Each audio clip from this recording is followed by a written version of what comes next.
L'exploit de Jonathan et le serment de Saül. Versets 1 à 15. L'exploit de Jonathan. Jonathan dit. Il se trouvait probablement sur le bord opposé, du côté de Géba, d'où il pouvait voir le poste ennemi. Son dessein est de descendre dans la vallée, puis de remonter de l'autre côté pour attaquer ce poste peu nombreux. Il n'en dit rien à son père, pour ne pas être arrêté par lui. Cette fin du verset 4 jusqu'au verset 5 y compris, est une parenthèse explicative. Verset 2. À Gibéa, à environ 4 km au sud-ouest. Migron. Ce mot ne peut désigner la localité dont il est parlé Ésaïe 10.28, qui était au nord de Micma, tandis que Saül devait être campé au sud de la vallée. C'est donc ici un nom commun, son sens le plus probable est terre. Cette terre était située à l'extrémité des champs de Gibéa du côté du nord. 600 hommes, 1 Samuel 13.15. Verset 3. Ce verset sert à préparer le verset 18. Ahija était le petit-fils du grand sacrificateur Élie, par son père Ahitub qui était fils de Phiné, fils d'Élie. Frère d'Ichabod, comparé à 1 Samuel 4.21. Ahitub est qualifié comme frère d'Ichabod, parce que celui-ci a déjà figuré dans le récit. Portait les faux et par conséquent aussi l'Urim et le Thummim. Il était auprès de Saül pour le diriger au besoin par ce moyen, ce qui était devenu plus nécessaire depuis l'éloignement de Samuel. Verset 4. Entre les passages. Robinson dit que de chaque côté du Wadi es-Subeni se trouvent dans la chaîne nord et sud des dépressions, les passages, par lesquels on peut descendre au fond du Wadi et en remonter. Ces dépressions aboutissent dans leur partie inférieure aux deux pics dont nous avons parlé et d'où l'on a la vue sur le plateau opposé. Ce fut par cette voie naturelle que Jonathan trouva le moyen d'arriver jusqu'au poste philistin. Botsé, Brillant, Séné, Buisson. Verset 9. La pensée de Jonathan était celle-ci, s'ils descendent vers nous avec précaution, nous nous retirons. S'ils nous défient en se moquant, verset 10, nous monterons. Verset 11. Voilà les Hébreux.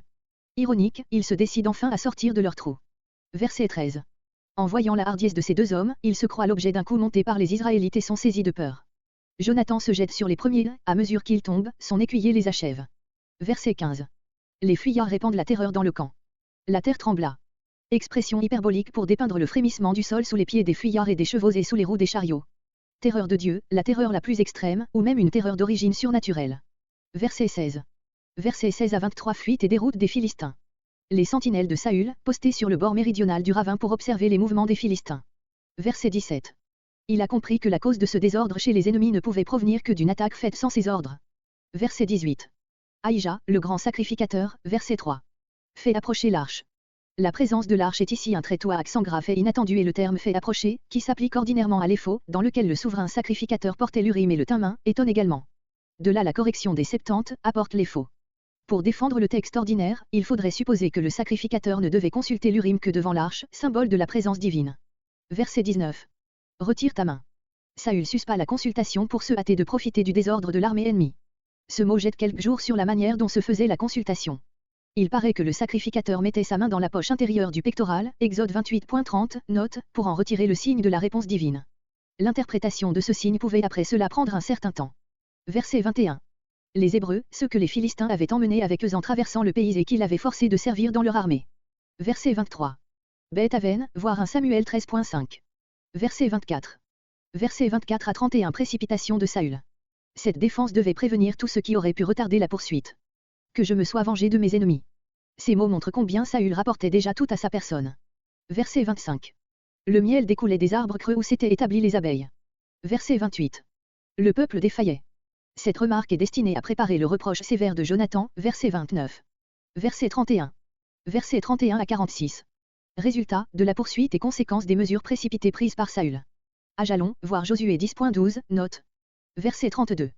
Avec le sang, voir Lévitique 19.26. Verset 33. Une grosse pierre, pour faciliter l'écoulement du sang et empêcher que la chair n'en fût trempée. Verset 35. Bâtit un autel. Cet autel était-il un simple monument de sa victoire, dans le genre de celui dont il est parlé Josué 22.10 et suivant, ou bien était-ce un véritable autel destiné à des sacrifices, tels que ceux que jusqu'ici Samuel seul avait élevés? Dans ce dernier cas, nous voyons Saül sortir de plus en plus des limites de sa charge royale. Mais le premier sens convient mieux à 1 Samuel 15.12, où Saül accomplit un second acte de ce genre.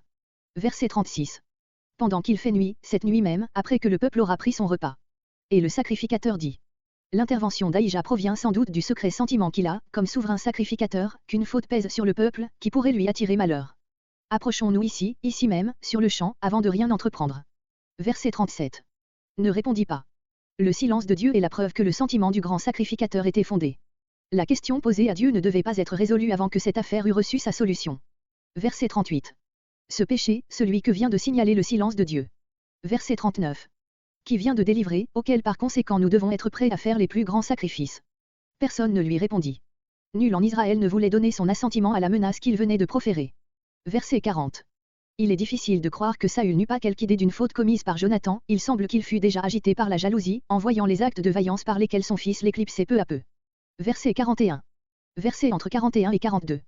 Comparez Josué 7.16-18. Donne une certitude. Saül demande à Dieu de rompre le silence qu'il a gardé, verset 37. Verset 43. Versets 43 à 46. Le serment despotique et téméraire imposé au peuple par Saül avait mis tout le peuple et Saül lui-même dans une position fausse vis-à-vis de Dieu. En vertu de ce serment, Jonathan, par lui, le peuple, se trouve responsable d'un péché qui en réalité n'en est pas un. Ce péché exige une expiation, si elle est offerte, ce ne peut être que par la mort de Jonathan, mais cette mort ne peut avoir lieu, le péché restera donc inexpié. Tout cela provient de la témérité du serment imposé par Saül. Verset 47. Verset entre 47 et 48. Coup d'œil général sur les côtés glorieux du règne de Saül. Alentour, Moab au sud-est, Émon à l'est, Édom au sud, Soba au nord-est, les Philistins au sud-ouest. Amalek. Voir l'histoire détaillée de cette expédition au chapitre suivant. Verset 49. Verset 49 à 51. Détails sur la famille de Saül. Verset 51. Voir 1 Samuel 9.1. Verset 52.